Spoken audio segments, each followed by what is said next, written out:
Vous m'avez dit des mots, des phrases que j'attrape au vol en consultation, des phrases qui m'interpellent, qui me parlent plus que d'autres, celles qui disent tout en si peu de mots. Ensemble, écoutons ce qu'elles révèlent de nous, de nos relations, de nos vies. Je suis Amélie Boukobza, docteure en psychologie.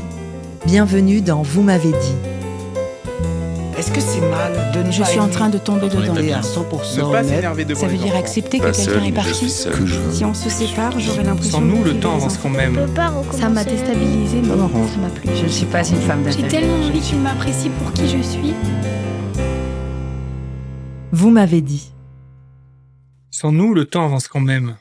J'ai pris conscience de la mort vers 6 ans. On n'a pas conscience de ce truc. Qu'on ne peut plus rien faire. Et vous souvenez-vous de ce moment où vous avez vraiment compris que même sans nous, le temps ne s'arrête jamais, qu'il continue inexorablement et qu'on ne peut rien y faire, ni figer l'instant, ni empêcher ce qui va arriver après? C'est entre 6 et 8 ans que l'enfant comprend que la mort, ce n'est pas juste dormir longtemps. Ce n'est pas un cycle comme les saisons, c'est un point de non-retour. Les enfants demandent souvent « Qu'est-ce qu'on fait quand on est mort ?» Ils reposent la question encore et encore, comme si la réponse pouvait changer. Comme si, en la posant suffisamment, ils finiraient par tomber sur une explication satisfaisante. Sauf qu'il n'y en a pas.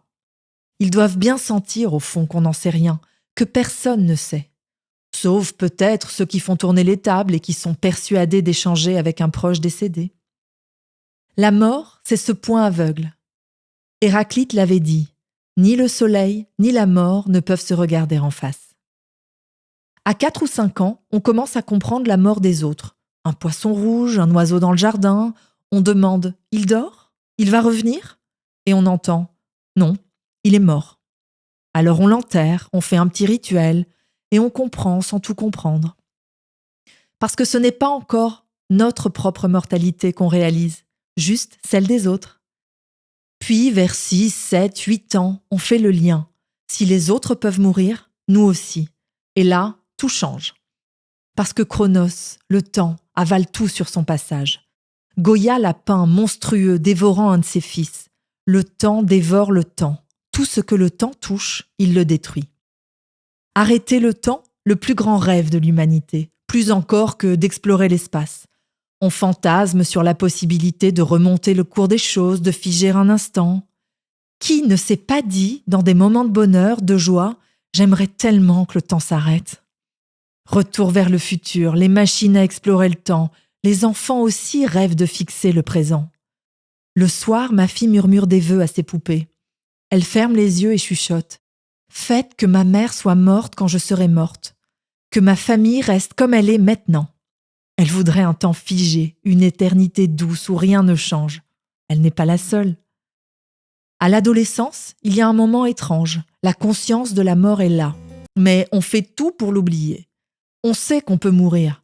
Si on saute du 8e étage, on sait comment ça finit. Et pourtant, les adolescents prennent parfois des risques absurdes. Ils jouent avec la mort comme si elle ne les concernait pas, comme s'ils étaient invincibles, immortels. Ils provoquent la mort. Même pas cap. Et puis on vieillit. On met de la crème anti-rides, on fait du sport, on mange sainement. On fait semblant d'avoir du contrôle. On tente de ralentir l'inévitable. Parce que l'angoisse de mort est là, tapie. On sait qu'elle est cap.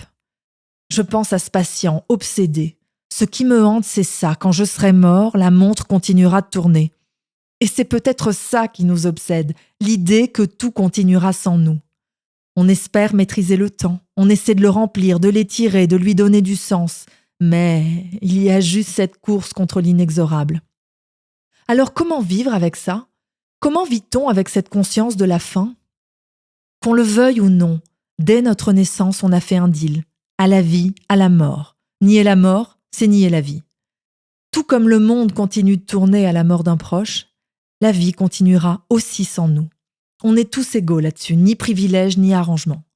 Une façon de nous apprendre l'humilité et de remettre les pendules à l'heure. Aucun d'entre nous n'est indispensable au bon fonctionnement de l'univers, alors. Françoise Dolto disait « On meurt quand on a fini de vivre ». Ça résume bien les choses. Comme les enfants, tenter d'arrêter le temps juste un instant. Apprendre à savourer ce qui s'écoule. Regarder les gens qu'on aime, peut-être leur dire qu'on les aime. Partager.